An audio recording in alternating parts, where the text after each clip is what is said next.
അല്ല മകളെ ഒന്നുമില്ലപ്പാ. ദേഷ്യം വരാൻ കാരണം എന്താ വെച്ചാൽ ഈ മനുഷ്യന്മാര് ശരിയില്ല. ഞാൻ ബസ്സിലെ കുറെ ദൂരെ KSRTC കയറി പറയുമ്പോ നമ്മളുടെ KSRTC പറഞ്ഞിട്ടുണ്ടെങ്കിൽ നല്ലതാണല്ലോ, അടിപൊളിയാണ് കേസ്.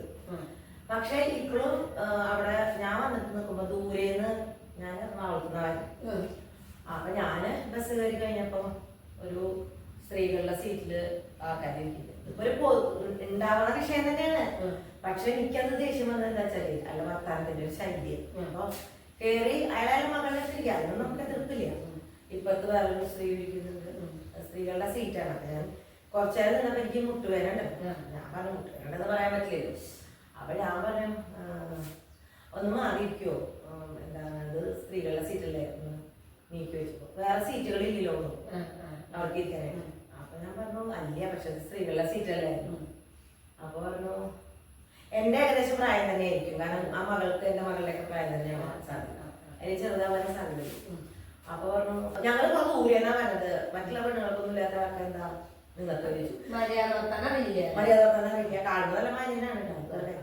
അപ്പൊ ഈ ദൂരെന്നാ പറഞ്ഞതെന്നുള്ളത് നമുക്ക് വിഷയമല്ലോ, സ്ത്രീകളുടെ സീറ്റ് സംവരണ സീറ്റാണ്. അപ്പൊ അത് നമ്മുടെ അവകാശങ്ങളാണ് നമ്മൾ പറയണ്ടേ. ഞാൻ പറഞ്ഞു ഇത് സ്ത്രീകളുടെ സീറ്റാണ്, അപ്പൊ അതുകൊണ്ടാണ് ഞാൻ നിങ്ങളുടെ അടുത്ത് എഴുന്നേൽക്കാൻ പറയുന്നത്.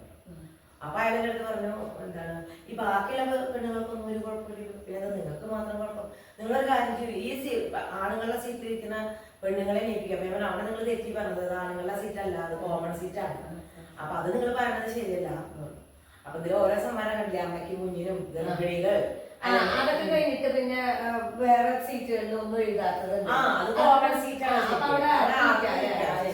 പിന്നെ ഇപ്പൊ നമ്മള് മനസ്സാക്ഷി മനസ്സിന്റെ ഒരു അറിവുണ്ടെങ്കിൽ ഇപ്പൊ നമ്മൾ അവിടെ ഇരിക്കുമ്പോ വയസ്സായി വന്നാൽ നീറ്റ് കൊടുക്കാം, കുട്ടികളുടെ അടുത്ത് ഒരു വരുമ്പോൾ നീറ്റ് കൊടുക്കണം. അല്ല അതൊക്കെ നമ്മളുടെ ഒരു മനസ്സിന്റെ ആണ്. പക്ഷെ സംവരണം എന്ന് കൊണ്ട് വെച്ചിട്ടുണ്ടെങ്കിൽ ഇപ്പൊ ഹാൻഡിക്യാപ്ഡ് ആയിട്ടുള്ള അത് തന്നെ വേണ്ടേ. അപ്പൊ നമ്മള് നീക്കാറില്ലേ, നീറ്റ് കൊടുക്കാറുണ്ടല്ലോ. അപ്പൊ അതുപോലെ തന്നെ അല്ലേ ഇത്. അപ്പൊ എനിക്ക് വാശി കയറി. അപ്പൊ ഞാനും നിന്റെ കൂടെ എന്റെ ജീവിതം തല്ലുണ്ടാവാതിരിക്കോ. ഒരു സ്വഭാവം ഒരു വീട്ടിൽ വന്നാലും പഠിക്കുക. വീട്ടിൽ ആദ്യം വന്നേ ഞാൻ ആദ്യം വന്നേ ഞാൻ ആദ്യം വന്നേ പറയുന്നത്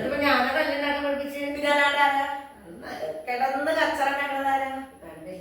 നല്ല കാര്യങ്ങൾ ചെയ്യും, കുന്ത്രട്ടാതി ചെയ്തിട്ട് കാര്യമില്ല. അത് ഞാൻ അങ്ങനെ പറയും. ഓ ആ കുന്ത്രട്ടാതിന്റെ അർത്ഥം